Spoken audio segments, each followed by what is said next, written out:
I will never forget this annual family reunion. What was supposed to be a night of laughter and celebration turned into something far more terrifying. When I was pregnant, my own mother-in-law tried to push me down the stairs, but in a cruel twist of fate, she pushed her own daughter instead. I can still hear the screams, the gasp of horror, and the sickening thud as her body hit the steps. It could have been me. It should have been me. And in that moment, as I held my belly, one terrifying question echoed in my mind. If I had fallen, would my baby have survived? Hello, my name is Mira Collins, and I'm 28 years old. In just a few months, I'll become a mother for the first time. Pregnancy is a journey filled with excitement, nerves, and 1,000 little worries. But through it all, my husband Daniel Collins has been my rock. Today was supposed to be a joyous occasion, the annual family reunion at Daniel's childhood home. His family estate was breathtaking, surrounded by towering oak trees, with the autumn sun casting golden streaks of light across the vast lawn. I had always imagined that our child would grow up visiting this place, running through the gardens and making memories with family.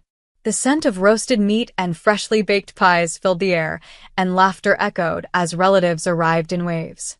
I stood beside Daniel, my hand resting on my growing belly, feeling a mix of excitement and unease. "Isn't it wonderful to have everyone here?" I said, trying to focus on the positives. Daniel smiled, squeezing my hand gently. "It is, but just stick close, Mira. You know how my mother can be." At that moment, as if summoned by his words, his mother, Evelyn Collins, appeared in the distance. Her sharp eyes swept over the gathering, scanning every detail with her ever-watchful gaze. Evelyn had always been a difficult presence in my life. She had a habit of evaluating, judging, and subtly criticizing every decision Daniel and I made, especially when it came to me. And now, with our baby on the way, her scrutiny had only intensified. I inhaled deeply, preparing myself. I knew she would have something to say.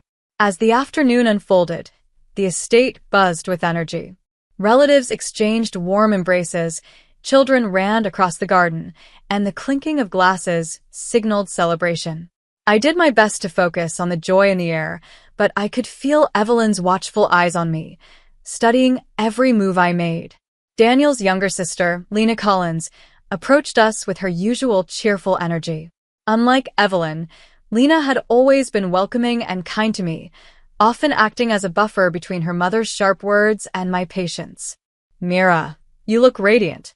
Pregnancy suits you," Lena beamed, gently placing a hand on my arm. "Thank you," I said, smiling.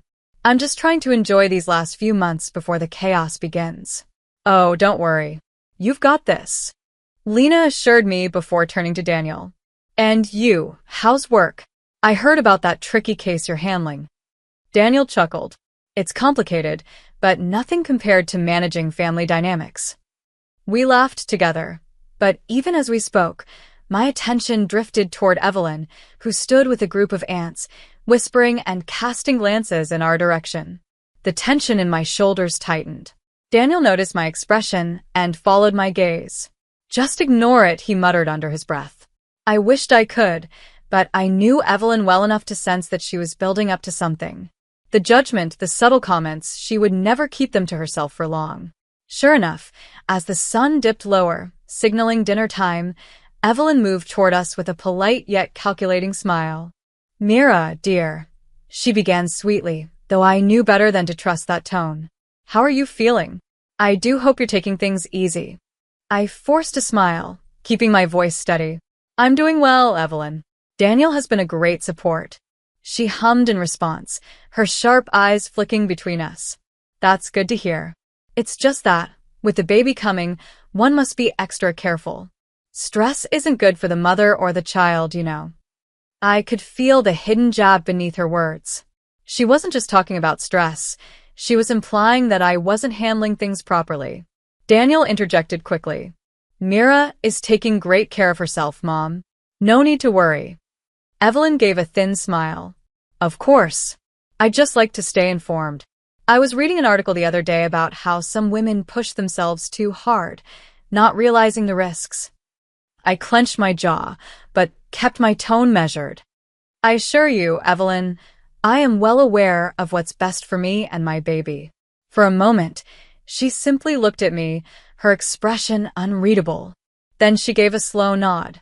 Well, as long as you're making the right choices. It was always like this, not outright insults, but carefully placed words designed to make me feel inadequate. I exhaled softly, exchanging a glance with Daniel, who was already gripping his wine glass a little too tightly. This perfect family gathering was already starting to unravel, and I had a sinking feeling that things were about to get much worse. As the sun set, the family gathered around the long dining table on the lawn. The warm glow of candlelight flickered across smiling faces, the air filled with the sound of clinking silverware and lively conversations. For a moment, I allowed myself to relax, savoring a bite of the delicious roasted chicken on my plate. But then, Evelyn chose her seat directly across from me. My grip on my fork tightened. This was no accident.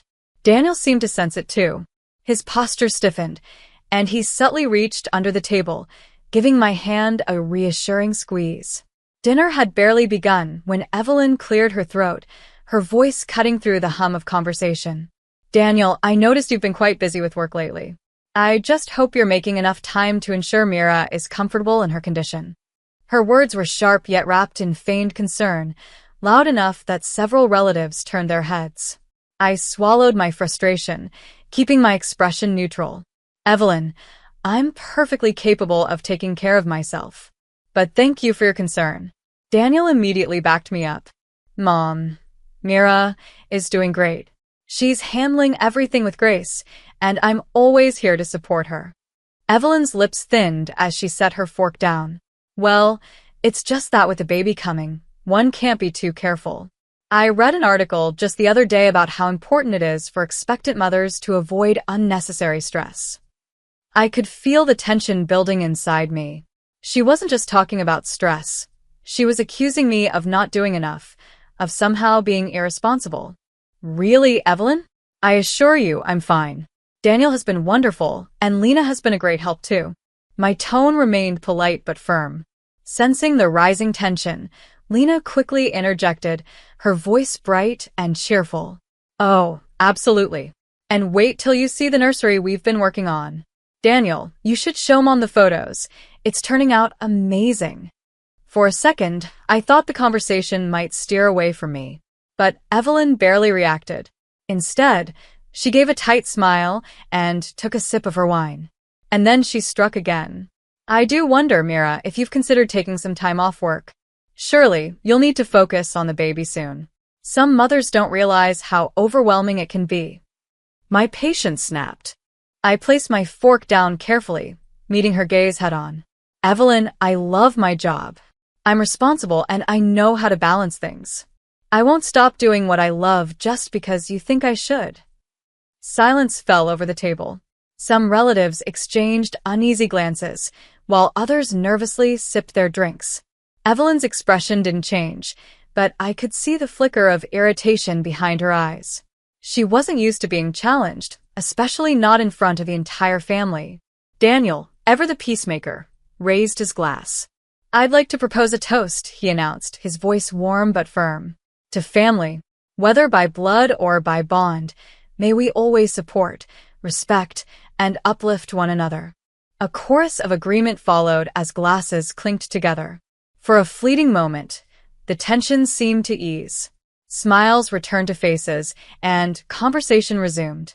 But as I glanced across the table, I caught Evelyn watching me over the rim of her wine glass, her eyes calculating. This wasn't over. Not by a long shot. Dinner continued, though the atmosphere remained tense beneath the surface. Conversations carried on, but I could feel the subtle shifts, relatives avoiding direct eye contact, whispered exchanges between aunts, and the occasional glance toward me and Evelyn.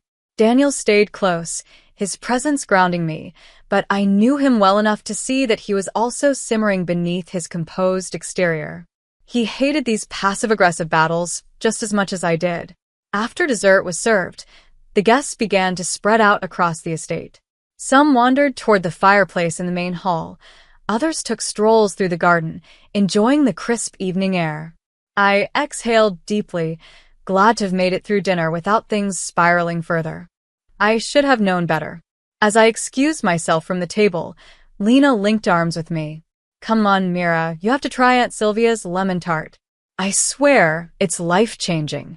I laughed. "All right, but only if you promise I won't regret it." We made our way toward the grand staircase, chatting about nursery colors and baby names. It felt good to talk about something normal, something hopeful. But just as we reached the stairs, a voice cut through the air like a blade. "Mira, I need to speak with you. Now." I froze. I recognized that tone all too well. Evelyn was done with the polite jabs. Now, she wanted confrontation. Lena turned, confused. "Evelyn, I think you..." But she didn't get to finish. Before I could react, Evelyn reached out and shoved Lena. Time slowed. Lena lost her balance. Her arms flailed. Her heels slipped against the polished wood. And then she fell. A collective gasp filled the room as she tumbled down the stairs, her body twisting as she hit each step, landing in a crumpled heap at the bottom. For a moment, everything was silent. Then, "Lena!" I screamed, racing down the stairs, my heart pounding so violently that I felt dizzy. I dropped to my knees beside her, my hands shaking as I touched her arm. She wasn't moving. "Someone call an ambulance." Daniel's voice rang out, sharp and urgent. The room erupted into chaos. Relatives rushed forward, some frozen in shock, others whispering in disbelief. Evelyn stood at the top of the staircase, her face pale, her hands trembling. I thought she was Mira," she whispered, horror dawning in her eyes. "She had meant to push me." My stomach clenched, nausea rising as the reality hit me. If I had been the one standing there, if I had been the one she shoved, would I have been able to protect my baby? Lena lay motionless at the bottom of the staircase, her body twisted unnaturally. My breath caught in my throat as I reached for her, my hands trembling. Her chest rose and fell in shallow breaths, but she wasn't responding.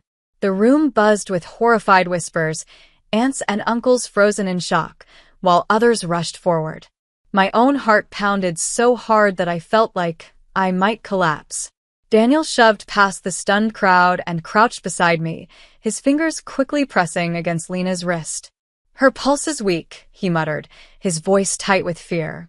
"Where the hell is the ambulance?" His question was barely out of his mouth when the distant sound of sirens pierced through the night air. I turned my gaze upward, locking eyes with Evelyn. She stood at the top of the stairs, her face drained of color, her hands clasped together as if she couldn't believe what she had done. But I knew better. She had meant to push me. She had mistaken Lena for me, and in her desperation to teach me a lesson, she had nearly killed her own niece. Why? My voice was raw with disbelief and fury. "Why would you do this?" Evelyn took a shaky step forward, but Daniel was on his feet in an instant, raising a hand to stop her. "Stay away," he warned, his voice dangerously low. His mother flinched, but I couldn't find it in me to feel any sympathy. Not after what she had done. Not after she had proven what I had feared all along. She was dangerous. The paramedics arrived and quickly assessed Lena's condition. They strapped her onto a stretcher, an oxygen mask placed over her face as they carried her out of the house. Daniel and I followed, barely aware of the hushed conversations happening behind us. I could hear some relatives trying to defend Evelyn, whispering that it was just a mistake, that she had only meant to talk to me. But others weren't so forgiving. I caught glimpses of my father-in-law, William, his face a storm of emotions as he turned away from his wife, unable to even look at her. As the ambulance doors closed, I climbed into the back with Lena, while Daniel stayed behind to handle things. My hands never left hers the entire ride to the hospital. She had been caught in the middle of something that wasn't her fight. She had been hurt because of Evelyn's obsession with controlling me, her irrational belief that I wasn't good enough for her son.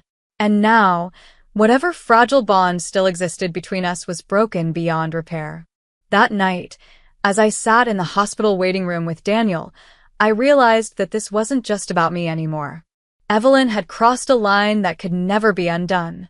I wasn't just going to stand by and let her get away with it. She had almost killed Lena. Next time, she might actually succeed. And I wasn't going to wait around for next time. Daniel, I said, my voice calm but unwavering. We have to press charges. His head snapped up, exhaustion and grief heavy in his eyes. He didn't hesitate. I know.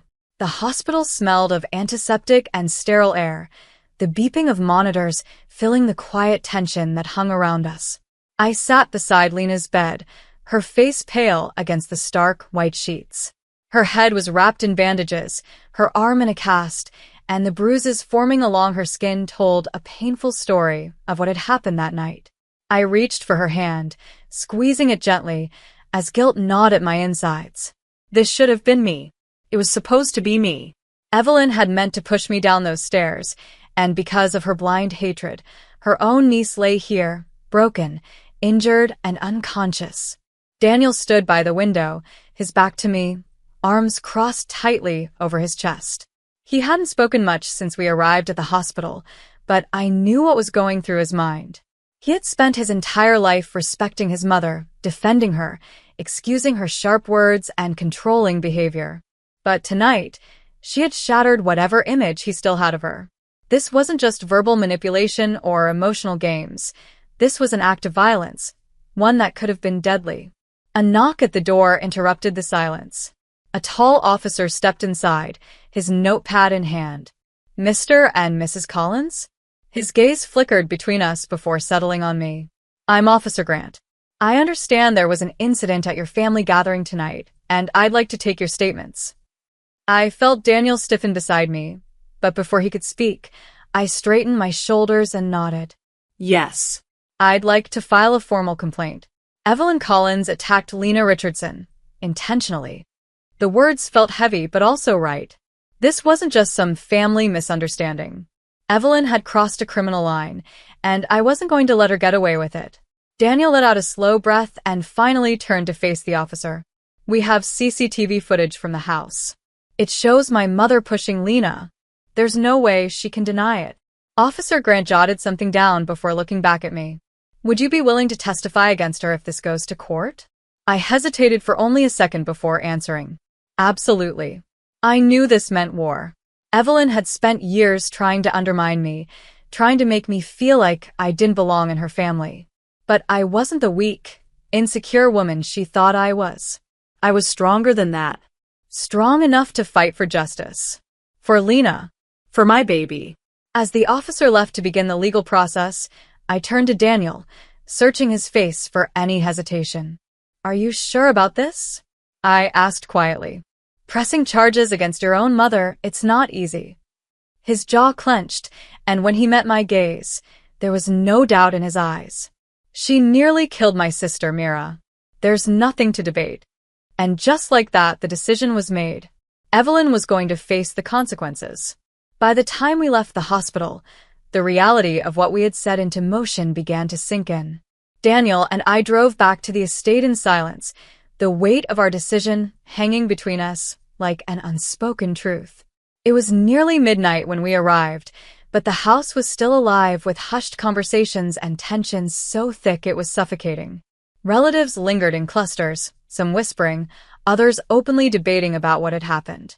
The moment we stepped inside, all eyes turned toward us, waiting for some kind of resolution that wasn't ours to give. Evelyn was nowhere in sight, but I knew she was inside. She had nowhere else to go. I had expected her to run, to at least try and escape what was coming, but deep down I knew Evelyn wasn't the kind of woman who believed she would ever face real consequences. She had spent her life controlling narratives, twisting facts to suit her needs. This time, though, the truth was undeniable. As Daniel and I made our way to the living room, his father, William Collins, stood up from a chair near the fireplace. The man had always been quiet, someone who kept the peace rather than engaging in conflicts. But tonight, his face was lined with exhaustion, his usual indifference replaced with something unreadable. Did you really call the police? His voice was low, but there was no anger, just disbelief. Daniel didn't hesitate. We had to, Dad. Lena is in the hospital. She could have died. William sighed heavily, rubbing a hand over his face. I never thought it would come to this. He turned his tired gaze toward me. And you? Are you really going to press charges against Evelyn? I met his eyes, unflinching. Yes. A tense silence followed. I could hear murmurs from the other relatives, some shifting uncomfortably.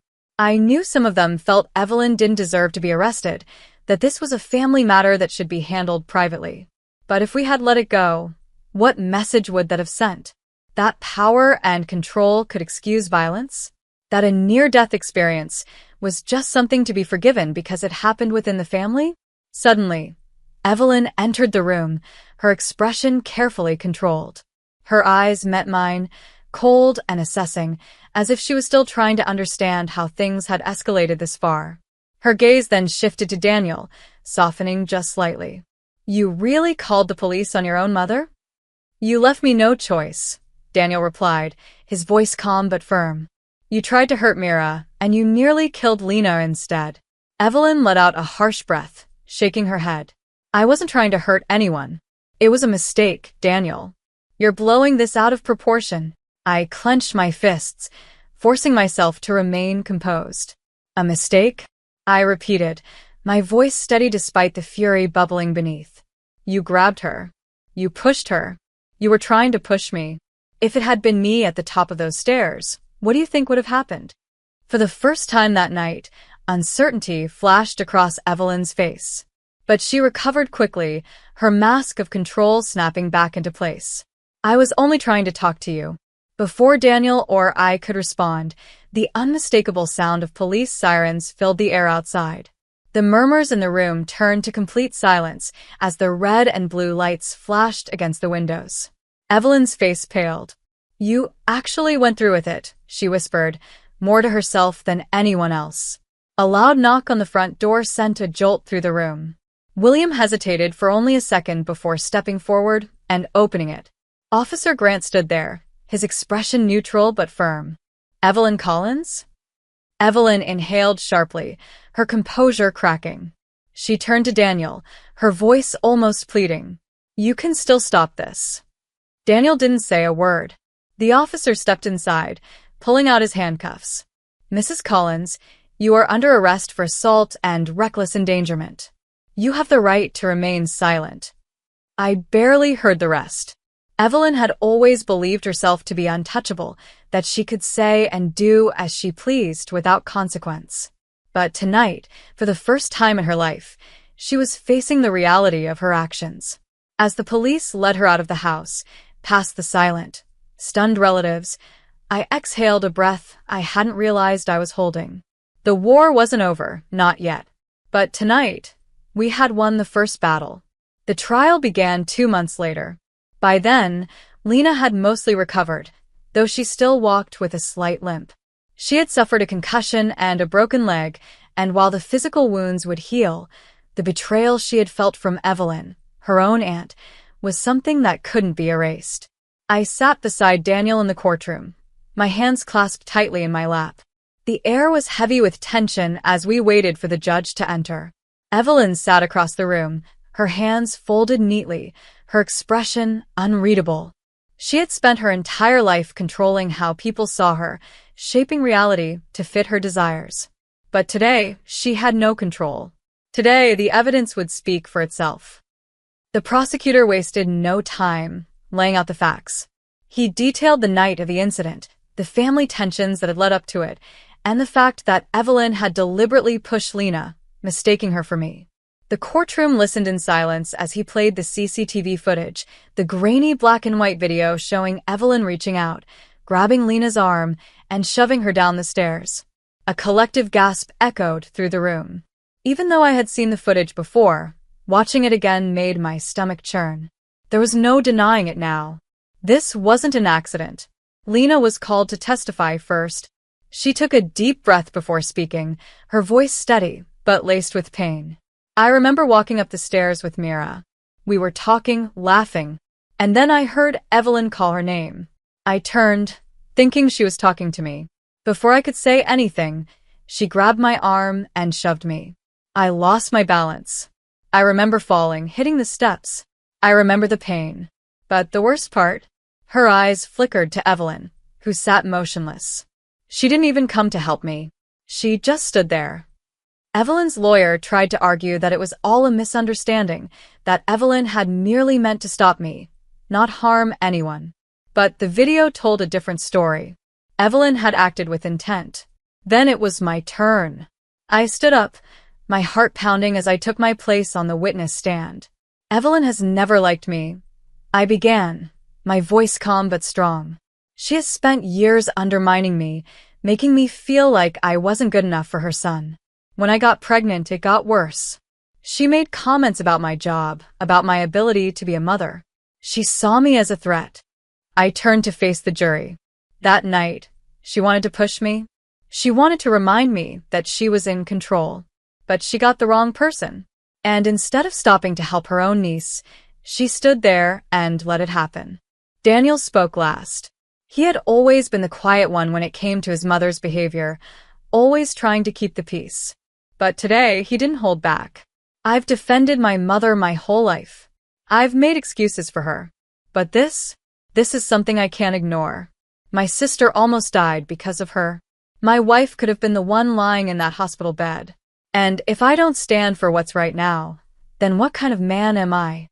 The jury deliberated for only a short time before returning with the verdict. We find the defendant, Evelyn Collins, guilty of aggravated assault and reckless endangerment. The judge's sentence was swift. 5 years in prison. A murmur rippled through the courtroom. Some relatives gasped. Others simply looked away, unable to process what had just happened. But Evelyn? She didn't flinch. For the first time, she had lost control and she knew it. As the bailiff led her away, she turned one last time to Daniel. "I only wanted what was best for you," she said quietly. Daniel didn't respond. I reached for his hand, squeezing it gently. It was over. Evelyn was gone, and we could finally start to rebuild our lives, without fear. As the courtroom emptied, I sat still for a moment, absorbing everything that had just happened. Evelyn was gone, sentenced to 5 years in prison for what she had done. Even though it was justice, it still felt surreal. For years, she had controlled so much of our lives with her words, her judgments, and her presence. And now, for the first time, she had no power over us. Daniel and I stepped outside, the cool air hitting my face like a reset. Lena was already waiting for us, standing near the courthouse steps. She still had a brace around her wrist from the fall, but her smile was real. She looked relieved, lighter, even. "I can't believe it's finally over," she said, exhaling as if she had been holding her breath for months. Daniel nodded, his arm tightening around my waist. "Neither can I." He glanced at Lena, his expression softening. "How are you feeling?"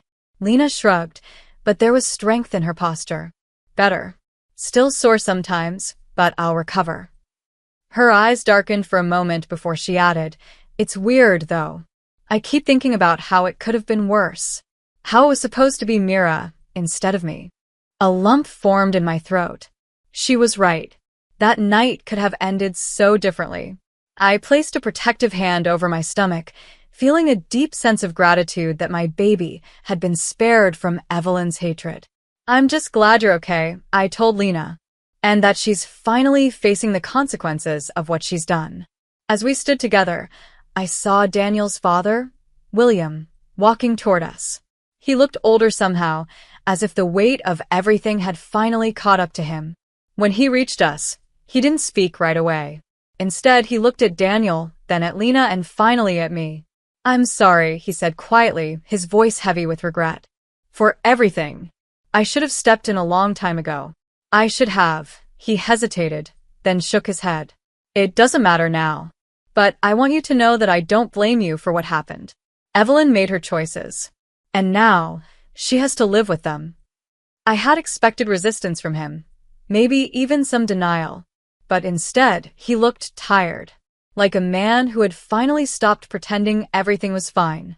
Daniel exhaled, nodding. "I know, Dad. And I appreciate you saying that." William hesitated for a moment longer before turning to me.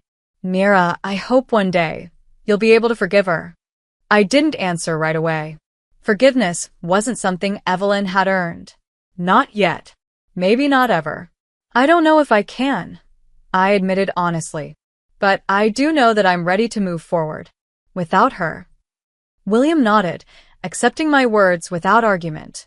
Then, without another word, he turned and walked away, disappearing into the crowd of people leaving the courthouse. As we stood there in the fading afternoon light, Daniel looked down at me, his expression filled with quiet determination. Let's go home. I smiled, leaning into him. Home sounds perfect. For the first time in a long time, I felt at peace. No more fear. No more tension. No more walking on eggshells around a woman who had tried to control every part of our lives. Now, Daniel and I could finally focus on what truly mattered, our future, our baby, and the family we were creating together. The nightmare was over, and a new beginning had just begun.